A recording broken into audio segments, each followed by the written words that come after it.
What's up, Dev Battle? This is Edward Russo, and we are about to watch a battle between Carnage versus Lucy. As you can see, I even purchased online this Dev Battle t-shirt where I told him to add the Dev Battle symbol in the center, in the chest, showing that I'm a fan of Dev Battle. Now let's talk about some of the characters. First one is going to be Carnage. I know that he's a psychotic criminal known as Cletus Cassidy. See, after the Venom was imprisoned, he was put in a cell with his new colleague Cletus. But after the symbiote found Eddie and merged with him, he managed to escape from prison. And the symbiote also left behind some spores of his cell, producing somehow asexually that merged with Cletus and turned him into Carnage.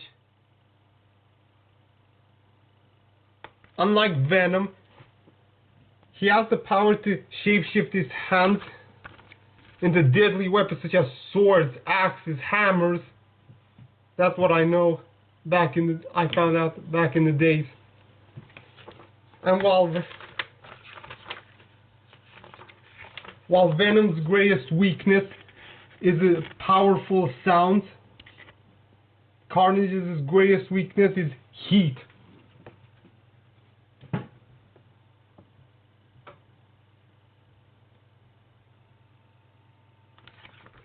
And about Lucy, I never saw her in my life, but I found out that she has the power to make people explode in their own blood, all of them being bloody.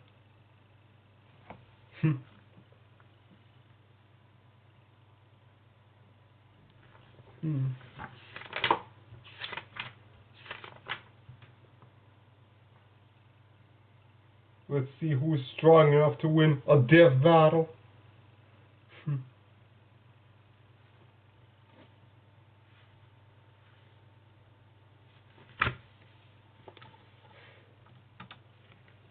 Hey everybody, we have a brand new Death Battle t-shirt on the ScrewAttack/Rooster Teeth store. Head to store.roosterteeth.com and you guys can pick one up. It's a great way to support the show. New Death Battle t-shirt, huh? Even I have. Got one. If my ex-wives have taught me anything, it's that there's no real limit to crazy. Like Carnage, Marvel's dangerously insane psychopath. Or Lucy, the messed up murder lady from Elfenlied. Elfenlied. It's German. Yeah, whatever. He's Wiz and I'm Boomstick. And it's our job to analyze their weapons, armor, and skills to find out who would win a death battle. Yeah. Cletus Cassidy didn't have the chance to be a well-adjusted adult because his entire family was already crazy. While Cletus was just a boy, his father got sent to jail for killing his mother. Which he did because she had tried to kill Cletus. Which she did because Cletus had tortured and killed her dog, Fifi. Well, go Miss Cassidy. All dog murderers deserve death, even if they're 8. Right, Jack Spaniels? Good boy. Oh, and Cletus murdered his grandma, too, because she's kind of a bitch. He didn't stop there and wound up burning down his own orphanage. Years later, he was finally arrested and convicted for 11 murders. You mean the 11 murders they knew about? But while in prison, Cletus found that he wasn't alone. In fact, his cellmate just so happened to be Eddie Brock. Exactly. Who you may know is that creepy guy covered in black ink called Venom. That ink is actually a symbiotic alien known as a Clintar. This symbiote bonded with Eddie, transforming him into a powerful and violent rival for the friendly neighborhood Spider-Man. But what Eddie didn't know was, it was pregnant. Exactly. Time to go out for cigarettes, Eddie. Well, symbiotes actually reproduce asexually. When Eddie became Venom once again, the symbiote sort of oozed out its spawn and left it there. Just like me and my dad. Well, this new symbiote immediately attached itself to Cletus, but unlike the Venom one, it merged through a cut on his skin, creating this suit made out of blood. Exactly. Ew. Blood. That doesn't seem sanitary. And together they became Carnage. A fitting name for a psychopath murderer. Cletus and his new symbiote quickly got up to what they knew best, creating maximum carnage. For that game, it was great. And with his new superpowers, he was a vicious force to be reckoned with. He has the same superhuman strength, speed, and durability as Venom, and supposedly even greater, like a Venom 2.0. He can shapeshift to make all sorts of killer weapons, like axes, swords, and spikes. He can even rip those weapons off himself or launch them at his victims. Have you ever tried ripping your fingers off and throwing them at people? Because that's just kind of what Carnage does. The symbiote can also reach out with dozens of chaotic, blood-soaked tendrils, perfect for strangling the people he doesn't want to see anymore. With a single touch, Carnage can infect a person with a portion of his symbiote, controlling or torturing them at his leisure. He has unbelievable regeneration, and even if somebody finds a way to disable his suit, the Carnage symbiote lives inside his bloodstream and can come back out through something as meager as a paper cut. Also, the symbiote literally sees everything around it. It's kind of like wearing a suit made of eyeballs. But let's say you're able to dodge his projectiles, outrun the tendrils, and get out of sight from the eyeball suit. You're still not safe. He will catch you, because he can sprout wings and fly. What the hell? Since when? Since realizing that shapeshifting is a really, really useful ability. So he's able to fly, he's totally aware of everything around him, and he's full of blood? This guy's like a giant mosquito of I've never death. seen this one from Spider-Man. Sure. Carnage has said he's at least 10 times faster than the average man. But that's pretty modest, because Venom has shown he can move fast enough to catch up to a bullet after it's fired. And Carnage is frequently shown to be as fast or even faster than him. This puts Carnage over 1,500 miles per hour, over twice the speed of sound. He's lifted a 50-ton tank, and he can overpower Spider-Man, whose best supported strength feat was lifting that giant machine thing that weighed as much as a 1965 locomotive. Which would put it around 130 tons. And you know those weird tendril things crawling around his body? When he wanted to find a missing journalist in New York, he climbed to the top of the Empire State Building and just stretched them all out over the city. He found her by this coastline, and this building nearby looks a lot like the consolidated Edison plant between 14th and 15th Street. That's about 2 miles away. And as a thank you for saving her, she shot Carnage in the head. Well, fine. Save your own ass next time, lady. He was fine. Carnage's durability doesn't come from a sturdy build. Instead, his form is malleable and somewhat fluid. Technically, his human body still exists somewhere in that mass of blood, flesh, and writhing tentacles. But even when he's hit by a train, struck by missiles, or blasted apart by a tritium bomb, he can always just pull himself back together. So long as there's a piece of him still around. Given the size of that blast, it looks like Carnage survived a blast worth 125 tons of TNT. Very impressive. Also, he once smothered and survived a gene bomb designed to wipe out all of humanity except mutants. He's even survived being ripped in half and thrown into space. Seriously, what kills this guy? Well, he does share the same weaknesses as other symbiotes, namely extremely loud noises and heat. Well, until he traded the sound one for a weakness against some Cthulhu-looking magic. Carnage has been through a lot, but with two minds as one, he always gets back up to keep doing what he loves. Murder, murder, and, you know, more murder. Yeah, demons.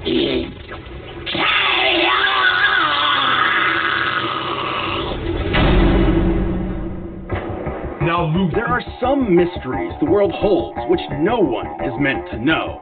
Every day, something, somewhere, comes ever closer to destroying everything you hold dear. One such secret is the Dicloni. No big deal. They're just a race of crazy people who want to infect human beings to make more Dicloni and then wipe out all of humanity. Oh, look at the cute little horns. They look like kitty ears. To accomplish this, the Dicloni would have to rely on their queen, Carnage, better known as Lucy. Luckily for everyone, some important people figured this out and captured her. And now it's time for your only warning. Right, Lucy's methods, let's just say they're not for the faint of heart. And let's also say that those lucky important people were about to get very, very unlucky. Yeah, unlucky. With them exploding in their blood. Jesus Christ, what's happening? To truly understand, let's take a step back. As an infant, Lucy was abandoned by her parents and left alone to suffer a life of constant discrimination. It was the horns, wasn't it? Right, even the average kid hates growing up in an orphanage, but it was especially painful for her. Until she found a stray puppy and decided to take care of it. That adorable little critter and her became best friends. And then the other kids from the orphanage went out and beat it to death and forced her to watch. I saw this tweet. Well, no shit, she wants to kill everyone. Go ahead, Lucy. Tear up those little bastards.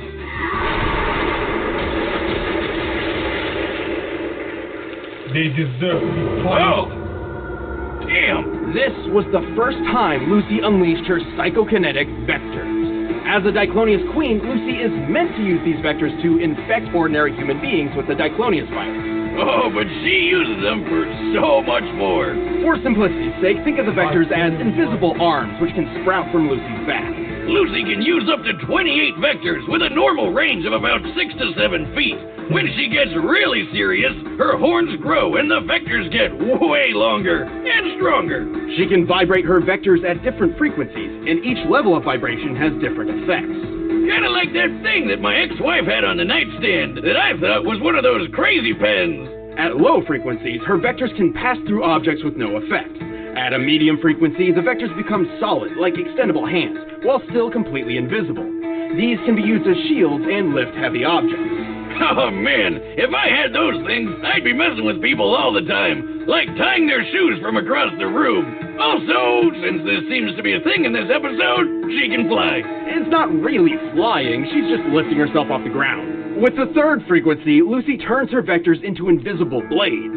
These can cut through people and bend metal. And with the last and highest frequency, Lucy gets explosive. No, really, at this level, they finally become visible and can strike with enough force to detonate.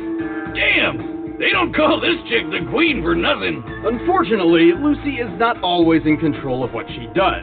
Turns out she has developed several alternate personalities. Yeah, getting shot in the head can do that to you. That injury specifically created New, a passive, almost childlike persona which exists as a coping mechanism for Lucy's trauma. As New, Lucy would finally find friends, and began forging a path toward hopeless redemption. Unlike her third personality, the so-called DNA voice, which constantly whispers in her ear that she's got a job to do. Kill them all, Lucy, before they hurt more puppies. More altruism inside of DNA. She could do it too. Lucy's fast enough to block bullets from a point-blank range. And once, she actually saved herself from a bullet after she had already been shot. As in, while the bullet was traveling between her skin and her heart. Whoa. It looks like she's getting shot by an MP5, which fires bullets at nearly 900 miles per hour. With her body type, the distance between Lucy's skin and heart is less than an inch, probably around 2.4 centimeters.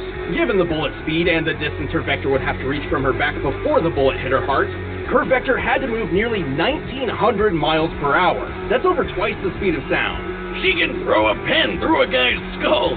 Brutal. And even toss this giant boulder. When compared to this guy, Bando, whom we know is 6 feet tall, we can determine the boulder weighs about 75 tons. Her vectors are also tough enough to block a missile from the Air Force. While the exact model of missile is unspecified, it is fairly large and likely an air-to-surface type. I bet it's one of the Air Force's SLAMs, or Standoff Land Attack Missile, built off the back of the Navy's Harpoon missile. In fact, a harpoon is used against a different Diclonius at one point. So this beast slammed into her vector at 500 miles per hour with a 1,000-pound explosive yield, and it didn't even phase her. Even without a vector shield, she survived a pretty nasty explosion herself. So it did knock her out. Impressive, but how about the time she punched through an island? A strike literally compared to nuclear fusion. This kicked up a 100-foot tidal wave and a 9.2 magnitude earthquake. A level so high there's only been 4 comparable quakes ever recorded. Her vectors can be as wide as buildings and reach into outer space, except that's about when Lucy reaches her limit. Right. As a Diclonius, Lucy has a few severe weaknesses. Her vectors can be nullified if she's struck in the forehead, or if one of her horns are broken. Also, if Lucy pushes herself too hard, she starts to melt. Kinda like ice cream out in the Texas sun. It's not pretty. She's just a big puddle of goop with a face, but she's still a total badass, even at her meltiest. While suffering agonizing pain, she was capable of single-handedly halting a massive military threat, while healing and protecting the person she loved most. Perhaps redemption wasn't so hopeless after all. Hey, let's watch her kill some more people.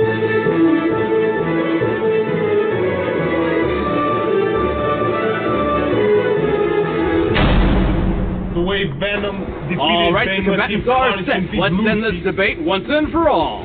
But first, you'd be crazy not to get in on this deal. By now, you've probably heard of Blue Apron, the leading meal kit delivery service in the U.S. But did you know about all the different kinds of delicious foods you can make? Like the honey chipotle glazed chicken with poblano and lime rice. There's plenty to choose from, since they offer 12 new recipes each week. All you have to do is choose the 2, 3, or 4 that sound best to you, and they deliver it right to your door. Plus, it's super simple to cook.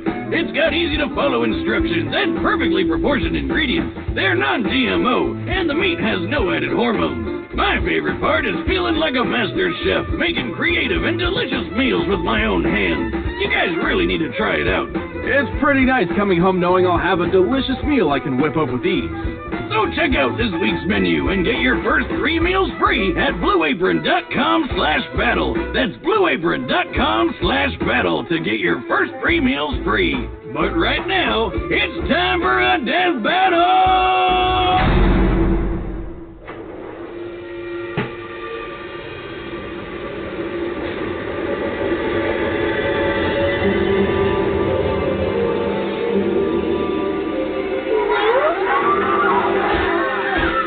Carnage inside that truth.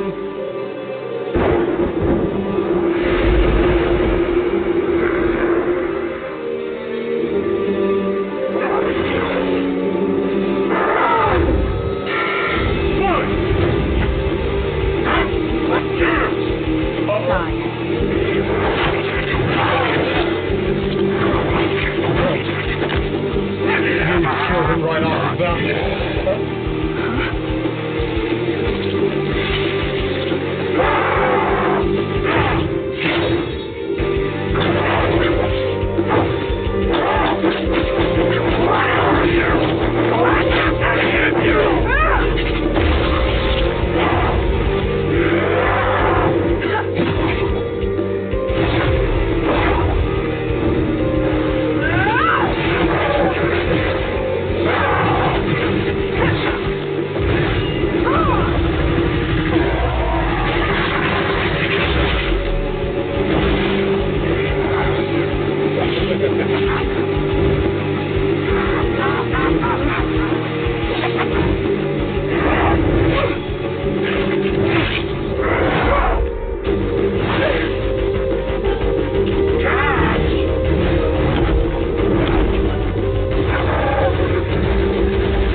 I don't...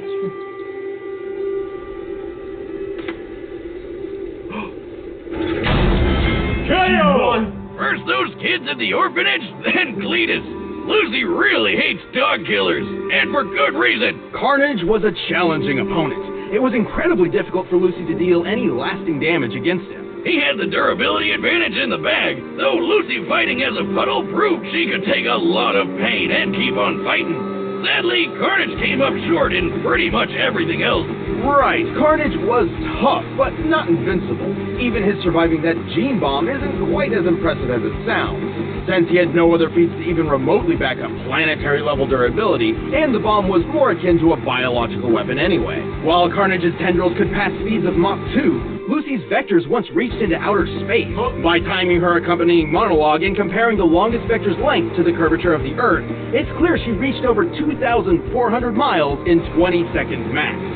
Way longer than Carnage's 2-mile feet. All this means her vectors were moving at least 440,000 miles per hour, more than 500 times the speed of sound and 250 times faster than Carnage. Good luck getting past that. And this was really the biggest hurdle. With Lucy's redonkulous speed and Carnage's healing powers, it all boiled down to one thing. Who could hit the killing blow first? I mean, Carnage could respawn from scrap, so the only way to beat him for good was to totally vaporize him. And Lucy had the perfect answer to that. Remember that time she hit an island so hard she caused a 9.2 magnitude earthquake and a 100-foot tall tidal wave? Such a feat would require an enormous amount of explosive energy, approximately 31,000 tons of TNT, similar to the bomb that hit Hiroshima. It's literally compared to nuclear fusion in the Elfen Lied manga. Elfen Lied is German. The point is, in order to beat Carnage for good, Lucy needed to totally obliterate him, and she could do that. The heat produced within the initial impact of a nuclear explosion can reach temperatures up to 180,000 degrees Fahrenheit. More than 18 times hotter than the surface of the sun. And to top it off, heat was Carnage's biggest weakness. Even if Lucy's explosive force was just a fraction of this, it would still have been far too much for him. She just needed to smack him before he could power through her vectors, which chances were pretty slim for that happening anyway, because there's a bunch of them and they're so damn fast. Hitting Carnage with a big explosion punch was way easier. Cletus and his symbiote may have had the endurance, but Lucy's space-worthy speed, overwhelming presence, and nuclear strength won the day. She dealt the carnage needed for a total victory and took the lead. There, I said it right, Wiz. Happy? The winner is Lucy. Thanks for watching, and if you enjoyed the fight, you can get a first membership and watch our commentary by clicking that box over there. Thank you, Chad. And if you want the battle music from this episode, you can get it in the link in the description below. You're not Chad.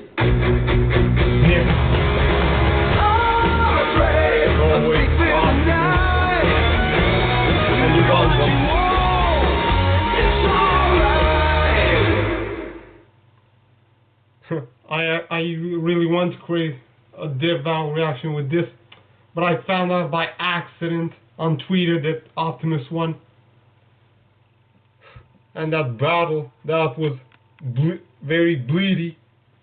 To appear that that final blow on Carnage was very strong, caused very much heat that finished Carnage off. That was his disadvantage. To appear that he was more Carnage than him.